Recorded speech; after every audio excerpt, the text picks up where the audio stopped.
Welcome to another episode of the Above the Business podcast. My name is Bradley Hamner, your host. Have you ever wondered what it takes to actually scale a business to 8 figures? Well, today's guest is going to help you to understand the mindset and even some of the skills and possibly some of the tools to help you do just that. Lewis Scott is a highly respected attorney, and he has helped over 25 clients to be able to scale their business to over 8 figures. I think you're going to get a ton out of this.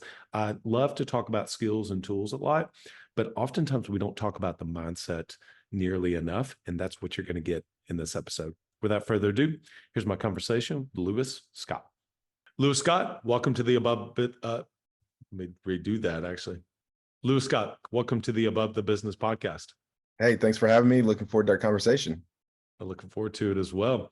All right, man. So we always start with background and origin story. I love to hear the journey of how people got to where they are. Take our listeners. How did you get to where you are? Probably with a lot of hardship, right? That's a story. It seems like of many entrepreneurs, but I had a lot of chance encounters, and I've been very fortunate to have met some really great mentors along the years. But really, it was a judge that I met back in undergrad.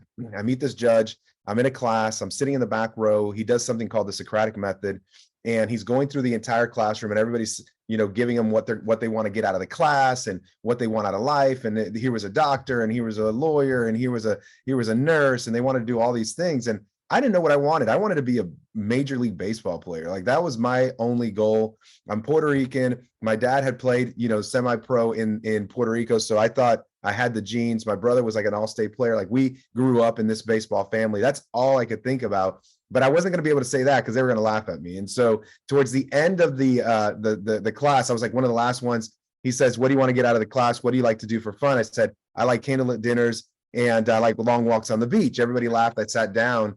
And he was like, "Mr. Scott, I need to know what you want to get out of the class." And I said, "Honestly, I just want to be a lawyer." And I had never said that before. It was the first time I'd ever told anyone that I wanted to be a lawyer in this class. And I don't know how it came out of me. It was just the thing. Growing up, my dad used to say, "You're going to be a comedian or a lawyer." So I always tell people I'm like a comedic lawyer because I love to have a good time. I love to tell jokes. The Office is like my favorite show. But that judge called me down at the end of class. He said, "Mr. Scott, let me talk to you." And I said, "Oh my gosh, this guy hates me for telling jokes in his class. He's a judge." I disrespected him. And he said, "No." He said, do you really want to be a lawyer?" And I said, "Yes." And he says, "Well, you can do it. I'd love to give you an internship just off one meeting. And he said, "I'd love to give you an internship over the summer if you're interested." And he hosted me in his home over the summer. And I did this 3-month internship where I fell in love with the business of law. And that carried me for the next 20 years. I started multiple law firms, grew multiple 7- and 8-figure law firms. And now, as a consultant, I help law firms around the country grow their business to 10 million and above. And it all started with that one chance encounter. Man, I love this maxim that I picked up from one of my coaches, and it just resonates with me based on what you just said.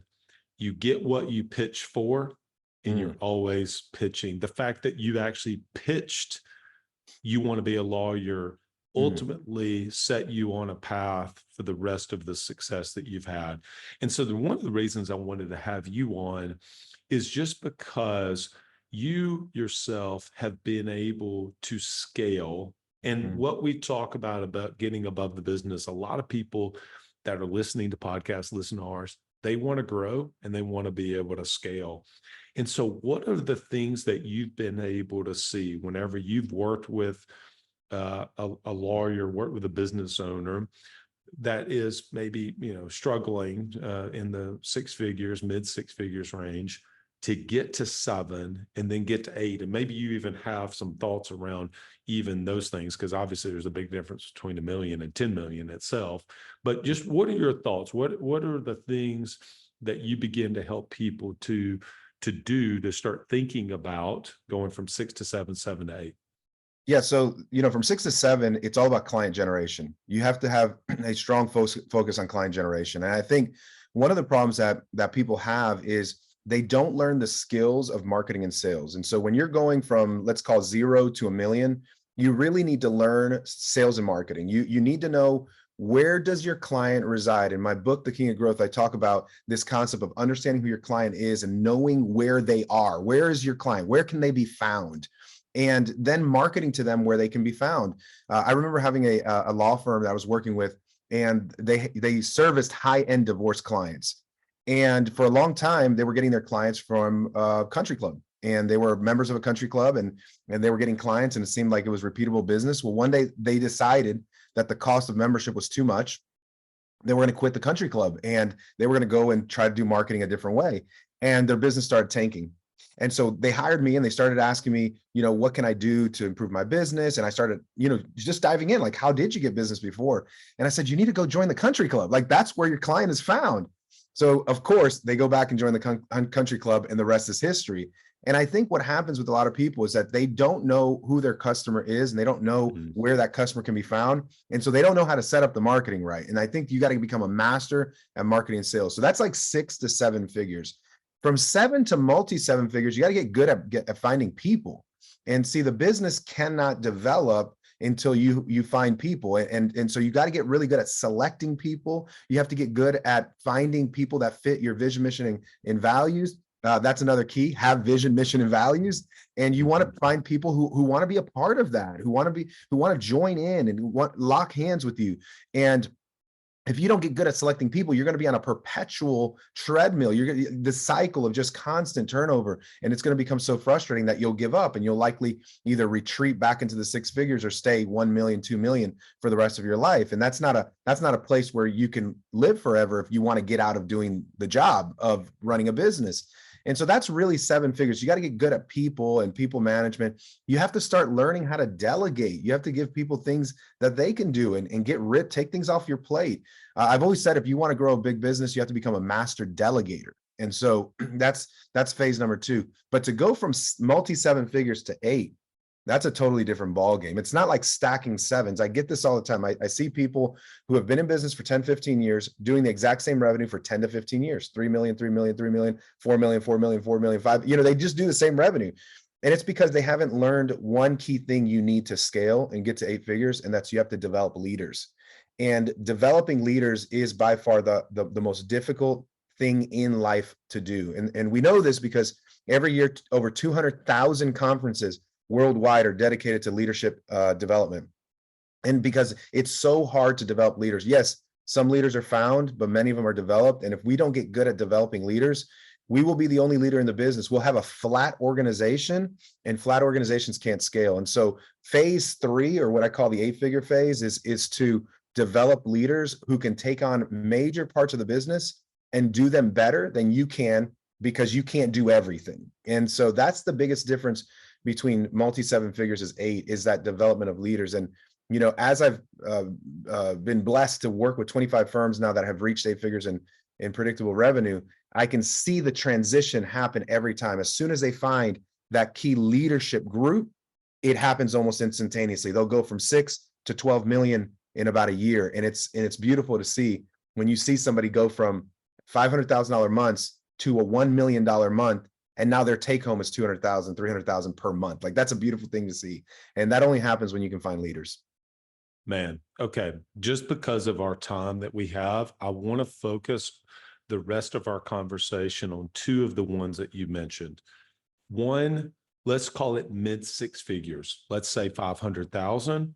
2 7 figures, let's say what it takes to go to 1.5 million. So that's the first frame that I'm going to ask you about, is that one. Then the second one is, we'll skip, and I realize I'm skipping a big swath here, is 7 to multi 7, 2, Okay. 3, 4, 5, 6. Okay. And then I want to go to the 8 figures, because I think that's fascinating, because there's not many people we've had on. I mean, we've had a few, but we've not talked to very many people that have either themselves done it, or let alone had 25 people go to 8 figures. Let me ask you this first question, just to kind of frame this. When do I start developing the mindset of 8 figures?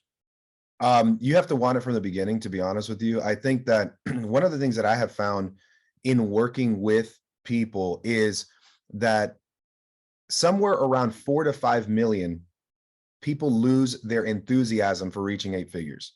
And the reason is because the money starts getting really good, right? If you're turning a 20% profit margin on 5 million, you're making $1 million a year. That's big. That's good money. I don't care what anybody says. I mean, we see the social media influencers talking about making a couple 100,000 a month or whatever. You don't need that. 83,000 a month completely changes your life. I mean, you can do anything you want with $83,000 a month. Sure, you have a private jet? No, but you can do anything you want. You can fly anywhere you want. You may not have a private jet, but you can fly first class.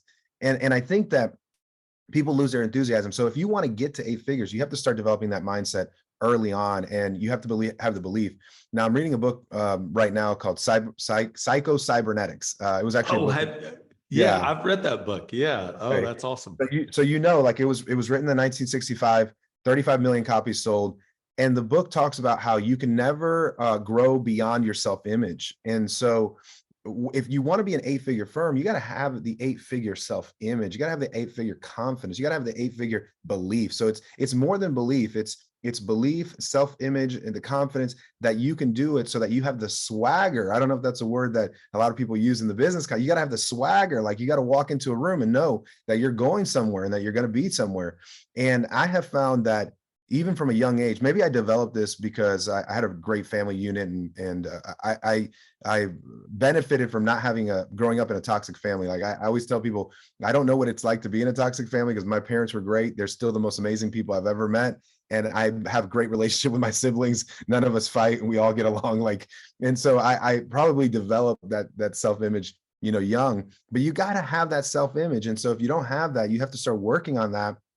And you have to start believing that you actually are worthy of something like 8 figures, because it's a life-changing revenue level. And in the service-based industry specifically, a $10 million business generally gives about $2 to $3 million in personal income. And so if you want to reach that, you have to have the belief, and you have to have the self-image that you are worth that kind of money. So I think it starts really early on, and it has to be driven by something more than just the money. It has to be driven by really making an impact.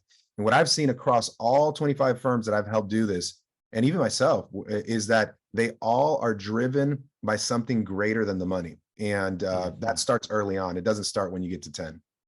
Don't you think also too that the same could be said for someone who has, in that example we gave earlier, $500,000 business, that they have to first be able to have the self-image that, no, I actually am worthy of having a $1 million plus business, a couple $1 million business. I mean, do you think even the mindset of that holds people back from then learning the skills of marketing and sales? And we'll get into that in just a second. But do you think Yeah. that even starts with the mindset of the entrepreneur themselves too? 100%, 100%. I had a friend of mine. He doesn't even have a law firm. He has a video content creation company, and he came to me one day and he's like, "Hey, I've been in business 8 to 10 years. My business has never done more than 50,000, and I don't know how to grow it. And I know you only work with law firms. Can you help me grow my business?" I said, "For a friend, I'll do anything, but you got to pay me. You got to pay me. So that's going to be lesson number one. I'm not going to do it for free. You have to pay me. And it's not about the money. You got to pay me." So I charged him like some nominal fee, but I wanted to make sure that he had skin in the game to pay me. But when we started diving in to why his business was 50,000, he told me he grew up in a household where his family, they demonized wealthy people. They demonized rich people. They demonized people who had any kind of money. They were evil people. They were, corporations were evil. And then all this, he grew up in that environment. So he didn't believe that he was worth that. He didn't believe that he should have that. And so we started working through that mindset, and started kind of reshifting the way he believed about himself. And 18 months later, he was on track for $1 million company. And it was all about reshifting what he believed about himself. Nothing changed. But when he changed that mindset and he changed that belief system, the next thing you know, he's doing different things. And it was really cool to see that happen, actually. Man, as you were talking, I almost kind of like had this out of body experience. Truthfully, I was thinking about like, what are my own money beliefs and my own mindset around that, and how was that shaped by my parents, and what are the beliefs that I'm passing down to my kids? I mean, I told you right before I hit record, this is the first podcast I've actually recorded from a clubhouse at a golf course. I'm a Yeah. big golfer. It's spring break week, and I played golf yesterday with my son at my club.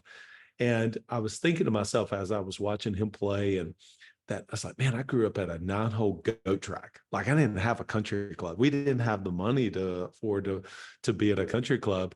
And yet at that same time, I think to myself, yeah, but does my son see that this is the standard? This is what it takes to, Mm. does he see the hard work that it takes to be able to be at a place like that? Does that make sense? So it's like almost Yeah. like I want him to kind of see what's possible and have Mhm. the expectations for him and obviously for my daughter, but at the same time, not an entitlement, the Mhm. hard work that it actually takes to be able to whatever he does, if he goes into entrepreneurship, great.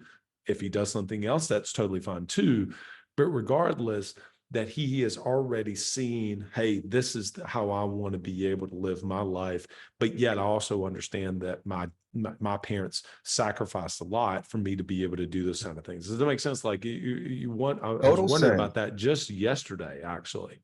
Yeah, I mean, you have the money mindset that was given to you or that you acquired during your lifetime, but your kids will have that money mindset. And I think that we have a responsibility as fathers. I have 4 kids, 2 sons, two daughters, and I have a responsibility to teach them that there's a standard that they're not going to go below. That's what we call the money set point.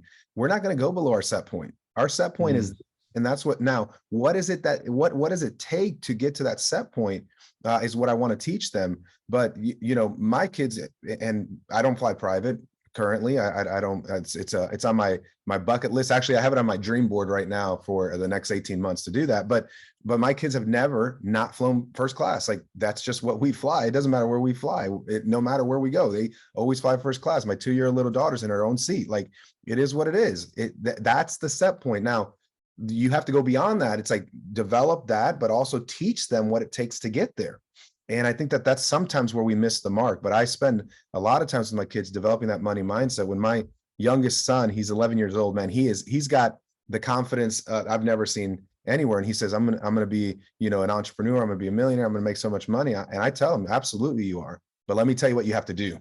This is mm. what you have to do to get there. But I believe you. I know you're going to do it. And I think that we have a responsibility to do that for our kids.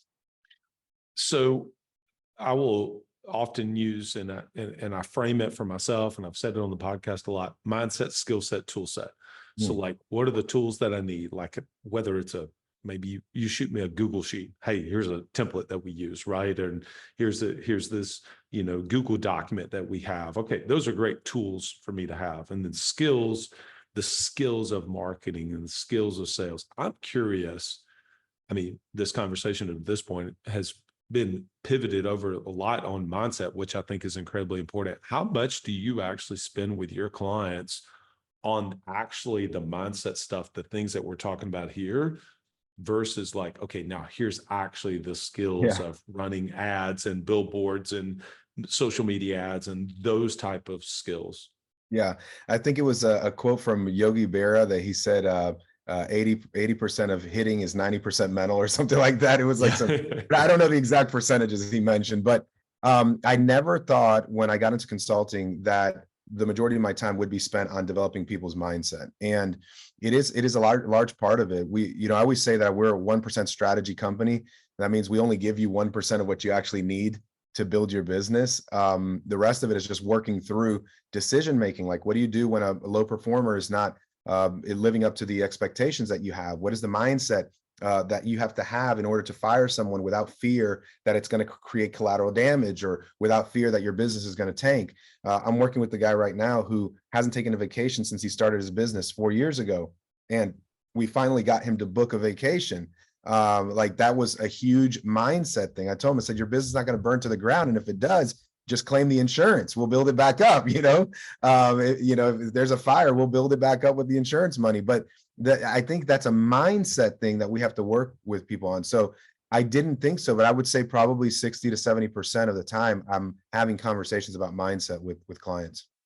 And don't you think that most of the people that come to you initially are actually coming to you for some skills and tools that you have, the strategies that you're going to give them? But the reality is that it actually has got to start with some mindset shifts.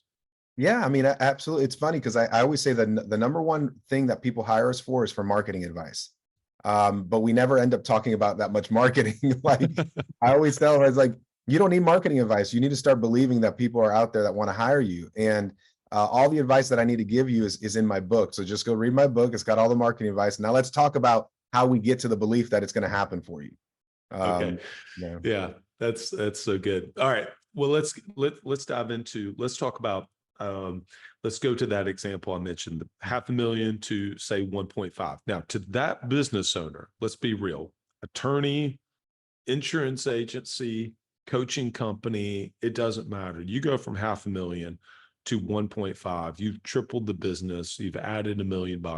It is significant. It's not a Yes. $10 million business, but it is certainly significant. I'm sure you've got hundreds of examples of people that have been able to do that. You mentioned marketing and sales. I will say my own journey, my very first job, I was selling yellow page ads. Okay. And so I developed, and I could even go all the way back when I was young, as I really I caught it from my father. I wasn't taught it. And I even caught it from my mother too, that I was exposed to sales.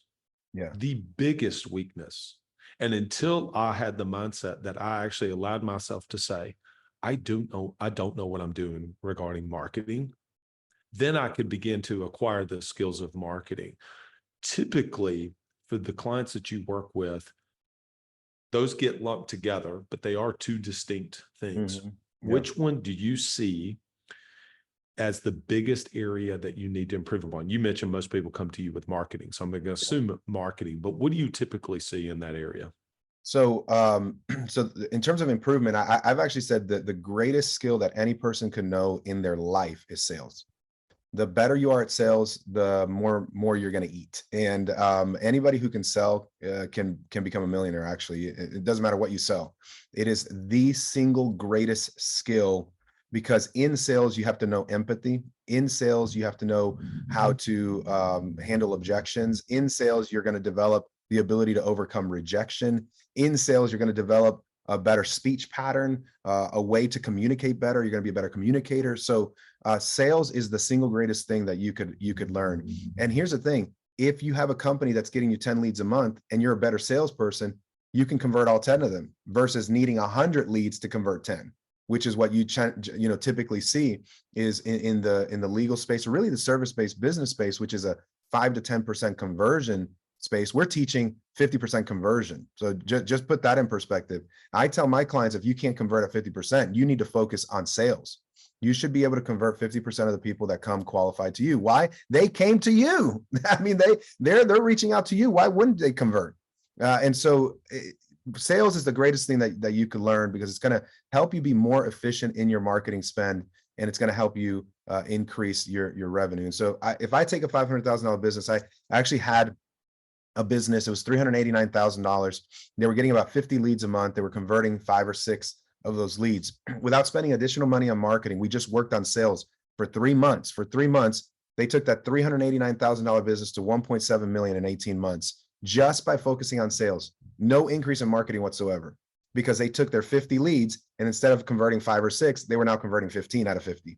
And so sales is the most powerful weapon that you have, or the most powerful tool that you have in your toolbox for growing from 500,000 to 1.5 million. Are you an agency owner looking to grow your revenue, increase your bottom line, and better manage your taxes? Club Capital is here to help. Club Capital is the largest accounting and advisory firm for insurance agents in the country, providing monthly accounting, tax strategy, and CFO services. Way more than bookkeeping and your everyday run-of-the-mill tax prep, Club Capital is focused on providing financial and tax advisory services that help you plan and forecast your agency's performance. Their financial dashboards and agency forecasting tools help you better understand your agency's historical performance, create and measure future targets, and see how your agency compares to your peers around the country. Imagine what it would be like to understand the impact to your bottom line when deciding to hire a new employee, or forecast the impact rate changes or commission rates will have on your business. With over $200 million in tracked annual revenue and $140 million in tracked annual expenses, Club Capital has the data and the team to help you make better informed decisions for your agency. They will help you turn that back office stress into the backbone of your agency's success by giving you the tools to take your agency and your leadership to the next level. Visit club.capital today to book a solution overview with one of our business consultants. Club Capital, way more than a CPA firm. Ambition is the first step towards success. It's time to level up your agency. And Coach P Consulting will help you do just that by using the same strategies he used to sell over 700 life insurance policies in 2021 alone. Now, this is not your regular one and done type coaching. You'll get personalized coaching 2 days a week, every week of the month, and you'll get a live look behind the scenes of his team training and an office that's performing at the highest level. There's a reason Coach P Consulting is the fastest growing coaching company for insurance agency owners in the country. Coach P will train your team alongside his own and show you the exact steps they're taking to achieve Chairman Circle, exotic travel, and multi-line presence club, and be one of the few agents to be selected to have a third office. So whether your goal is to be at the top of your local market or amongst the best in the country, this training will give you the strategies and the tactics to get there. For just $250 a month, you'll get high-level coaching each week from someone who is already getting it done at that level, and his strategies work, and it's time to put them to work for you.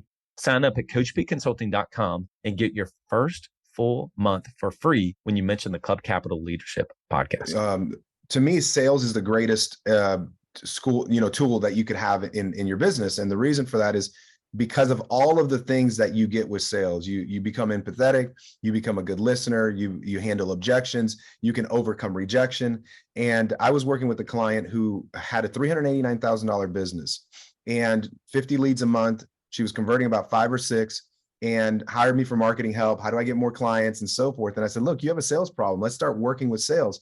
Now, she had a sales team. She was working with a sales team, some VAs at the time. And so they were converting at a low rate. And I said, you're the best salesperson. So you go in and you do sales, and using the same 50 leads that they were getting, they went from 5 or 6 conversions to 15 conversions, and went from 389,000 to $1.7 million in about 18 months.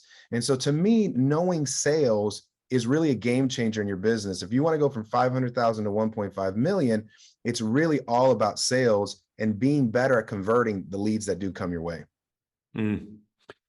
What is your best marketing advice? The things that, like, how do you even see marketing? A lot of times when I've talked to people, and even I saw it this way, when I thought about marketing, I really was thinking about branding. Mm-hmm. And at that point in the business, I actually needed to be thinking about lead generation, and I never saw marketing as actual lead generation. What's your best piece of advice regarding marketing for any service-based business that's at that mid 6 figures trying to get to, say $1.5 million? Anybody under 3 million should really focus a lot on lead generation, because you need to create as much momentum as you can in what I call the width building of your business. So there's 2 types of marketing. There's width and depth. Width is what happens with advertising. Depth is what happens with relationships. And before you start generating a lot of referrals, you need people to refer to you. And the best way to get people to refer to you is people that you get through advertising means, and so forth. And so I always focus on get as many leads as you possibly can, even if they're loss leaders. People are always wanting to maximize profitability on their clients that come through advertising. I'd rather have 10 brand new law firms come to me that I make no money off of if those 10 refer 10 that I make all the money off of. And so you got to know the difference between width and depth. And in advertising, you want as much width as you can, because the more people who have a relationship with you, the better chance you have of getting leads through referral. And so for me, if you're under 3 million in revenue, you should spend a lot of time creating momentum with lead generation. Man, that's so good. I heard this analogy. It was in a different context, but it reminded me of that skyscraper versus a strip mall. Yes. Yeah. And, Alex Hormozy, I've heard him say that all other things being equal, more people know about what you do and what you sell, you'll make more money. Just simple as that. Period. That's it. That's like the best marketing advice. And that's one of the reasons when we teach our funnel of business, we always say creating awareness is the first thing you have to do. Now, you want to get more nuanced and create awareness with the right group of people. But to start off with, if I could get 1 million people to know what I do, I have a better chance of succeeding than if just 100 people know what I do. And I think a lot of times we limit our exposure because we're scared of social media. We're scared of people saying negative things. We're scared of we're scared of all these things.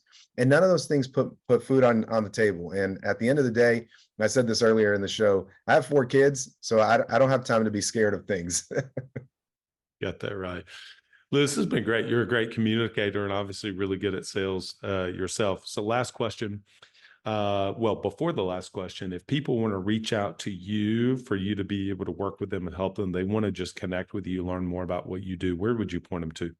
They can go to my website, luisscottjr.com, luisscottjr.com. They can find all my links, social media, my books, as well as how to book me for speaking engagements and how to book me for a consulting call on that site. Awesome. Lewis, last question. What is working above the business mean to you? To me, working above the business is being in a place where the business runs without you, where you can affect as many people as you possibly can, not only in your professional life, but also in your personal life. And so I have a lot of dreams outside of the business that I currently run. And once the business can run on its own and I can fulfill those things that I was called to do, I think that that's what working above the business means. I love that. Working, have the business to run without you. That's absolutely the name of the game for sure. Lewis, great having you on. You've been fantastic. Hope to have you back on in the future. Thanks.